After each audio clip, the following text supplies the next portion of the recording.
Hi guys, I'm Aussie Villain. Welcome to the midweek preview for the New Year's Day round of fixtures. Happy New Year, everybody. And let's get this show on the road. Now, we have to start by saying Parramatta Power, rumours of his demise were greatly exaggerated. Comes back with the golden cap. Kebrov right there as well in second half. What's that, point and a half behind.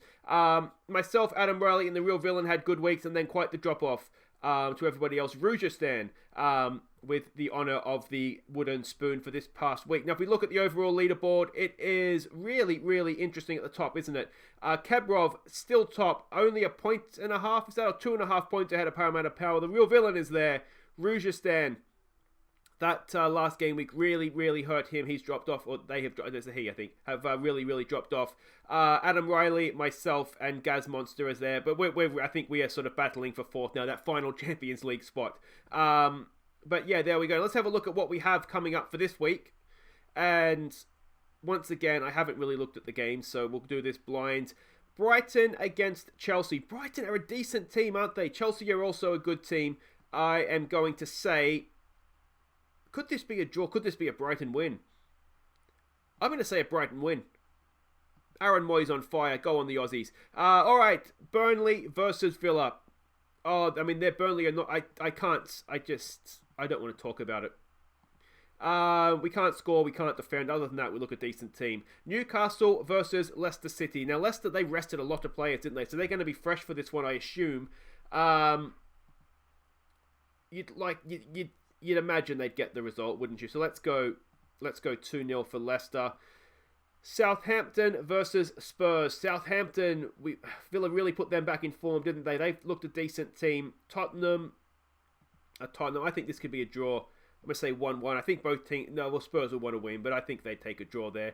Watford, annoyingly, are in good form as well. Let's hope Wolves can sort of end that.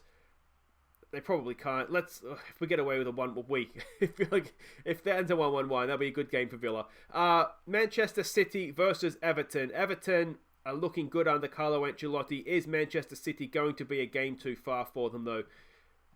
Possibly. Let's say 2-1.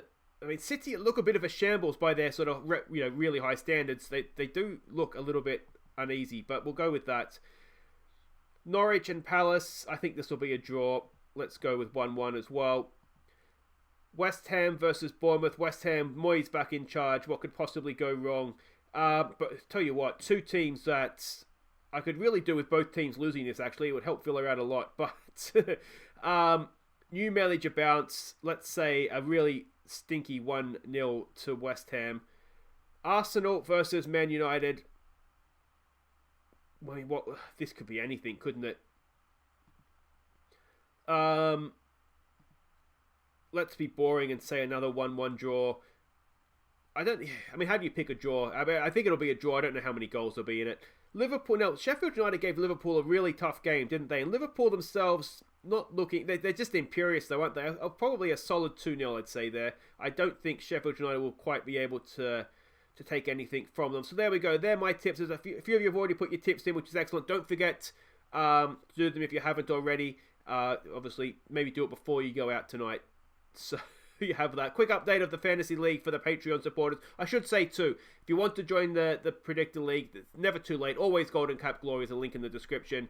Fantasy football is for the Patreons. Again, link in the description. Any level of Patreon support does get you into this. Vulture FC, just when I think I'm getting close. 81 points last game week and blown me away again. I'm back to 60, 70 odd points behind. So Cobra Chickens have leapfrogged me as well. The Jokers FC are still there, and an average squad, I think, building for next season perhaps. If we have a look at the team I've got, I have made changes for this week.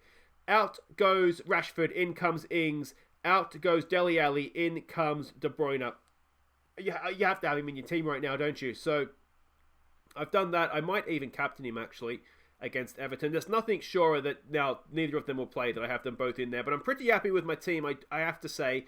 So we're going to go Schmeichel in goal for this one. The Leicester City defence over... No, you know what? I've got to put Pope in. I might even captain him. We've got to try and use the power of fantasy football to jinx the Villa's opposition. Excuse me, I'm choking up here. We're going to go Alexander-Arnold, who is increasingly looking like the best player in the world right now, isn't he? He stays in the team with our Turkish friend in the Leicester defence and Tarkovsky in the against Villa. So obviously, maybe I should captain him actually. Let's do it. It's going to be Cantwell, it's going to be De Bruyne, Sterling, and Mason Mount as my midfield. It's going to be Abraham, Vardy, and Ings as my strike force. Ward-Prowse, we'll just keep the Liverpool, the defenders facing Liverpool just away from the first team for this week as well. But Ward-Prowse, be tempted to put him in. He takes free kicks and corners and all that kind of stuff. But we'll go with the team we have there. We'll save that so I don't forget. And there we go, short and sweet. I will be doing the sort of monthly review, end of year review, sort of general channel update, probably for Thursday the 2nd. I don't want to sort of do too many channel videos in a row here with all these sort of match weeks coming up, but I'm thinking that's probably when I'll look to do it. Now, of course, after this game, you can see it's a little time off for the FA Cup, so we'll all get a chance to catch our breaths. But yeah, let's see where we end up after the festive fixtures. Will Kebrov be top? Will it be Parramatta Power? Will the real villain? He's in within striking distance. I think it's a 3-horse race from here, though, guys. Until next time, I've been Aussie Villain. Thank you so much for watching. Take care.